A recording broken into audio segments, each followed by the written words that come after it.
안녕하세요, 현희쌤이에요. 자, 우리 오늘 배우게 되는 내용 바로 계산 법칙입니다. 자, 법칙 이름 되게 딱딱하게 느껴지죠? 맞아요. 법칙이라는 건 우리가 역시 한자어로 이루어진 말이기는 합니다. 법자에 법칙, 칙자를 써서 정말 법칙이라는 건 우리가 일상생활에서 우리가 사회를 살아가는 데 있어서 지켜야 되는 룰 같은 것들을 법칙이라고 하죠. 수학에서도 계산할 때 이런 법칙이 있습니다. 이 법칙을 적당히 잘 활용해 준다면 계산을 조금 더 쉽고 간단하게 해줄 수가 있는데요.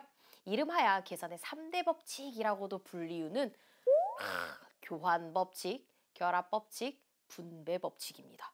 되게 멋있죠? 교환법칙, 결합법칙, 분배법칙. 딱 사자성어 같은 느낌이네요. 자, 근데 아니에요. 그렇게 어려운 거 아닙니다. 교환법칙부터 차근차근 하나씩 살펴볼 텐데요. 교환법칙. 교환법칙은 사귈 교, 바꿀 환, 법자에 법칙, 칙자를 써요. 그래서 사귈교, 바꿀 환 이러면 잘 이해되지 않지만 그냥 쉽게 교환이라고 읽어봐요. 교환 무슨 뜻이에요? 우리 이렇게 사람이 2명 있을 때 이 2사람이 가진 물건을 바꾸는 거, 이런 것도 전부 다 교환이죠. 이렇게 2개의 자리를 바꾼다, 뭔가 바꾸어도 계산은 여전히 성립한다라는 게 교환 법칙입니다. 그래서 수학에서 교환 법칙이란 숫자의 순서를 바꾸어 계산해도 그 결과가 변하지 않는다, 이게 교환 법칙입니다. 영어로는 다음과 같이 얘기해 줄 수가 있어요. 그래서 우리 예를 들어 이런 겁니다. 되게 멋있게 얘기했지만 쉽게 생각해 볼게요. 우리 2 더하기 3을 하면 얼마죠? 맞아요, 5예요. 그러면 둘의 자리를 슈슝슈슝 바꿔서 3에 2를 더한다면요? 역시 5예요. 그쵸?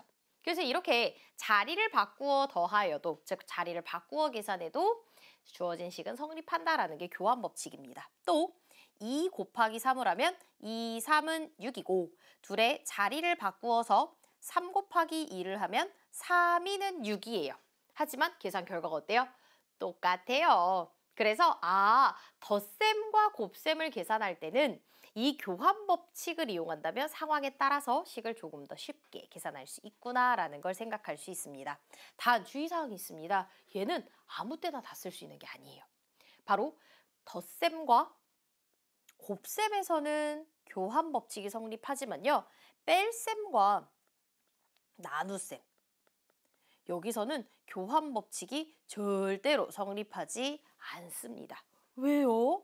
자, 하나만 예로 들어볼게요. 자, 예로 들어서 우리 예를 들어 3 빼기 2를 할 거예요. 그럼 3 빼기 2 하면 1이구나 이렇게 생각할 수 있는데 2 빼기 3을 하면 1인가요? 아니에요. 얘는 1이 아닙니다. 그래서 뺄셈에서는 둘의 자리를 바꾸어 계산해버리면 결과가 달라지는구나 이렇게 생각할 수 있고, 그 다음 우리 예를 들어 10 나누기 2를 하면 얼마죠? 5예요. 근데 2 나누기 10을 하면 5가 나오나요? 아니요. 그래서 얘도 역시 결과가 다르기 때문에 뺄셈과 나눗셈에서는 교환 법칙이 성립하지 않습니다. 그래서 교환 법칙 의미 생각해 주시고, 두 번째 바로 결합 법칙입니다.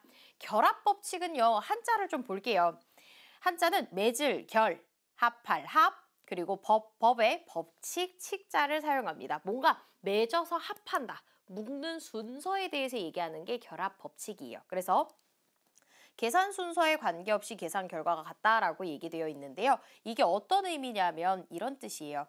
우리가 2 더하기 3 더하기 5를 계산할 때 앞에 걸 먼저 계산하고 싶어요. 그러면 결합, 바로 묶는 겁니다. 나 이거 먼저 계산할 건데 라고 계산 순서를 앞에 걸 먼저 하겠다고 정해요.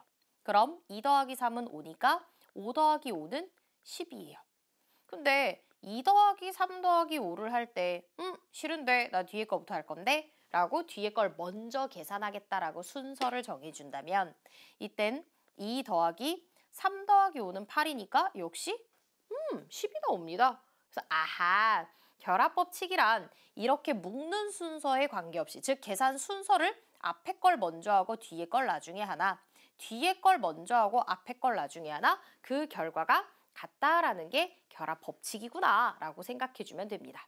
그런데 결합 법칙도 교환 법칙하고 똑같아요. 덧셈, 곱셈에서는 사용할 수 있습니다. 하지만 뺄셈이나 나눗셈에서는 결합 법칙이 성립하지 않으니 주의해 주시기 바라고요.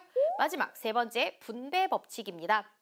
분배, 뭔가 나눈다라는 의미가 있죠. 그래서 분배 법칙에서 분은 나눌 분, 배는 나눌 배.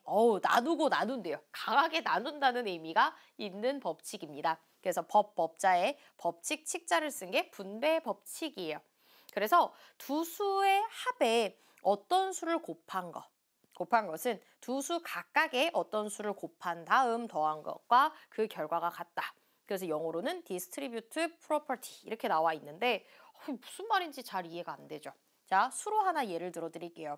우리가 2 곱하기 3 더하기 4가 있어요. 그럼 원래 괄호가 쳐져 있으니까 우리는 2 곱하기 7은 14다. 이렇게 계산을 합니다. 맞아요? 근데 이걸 이렇게 할 수 있다는 거예요.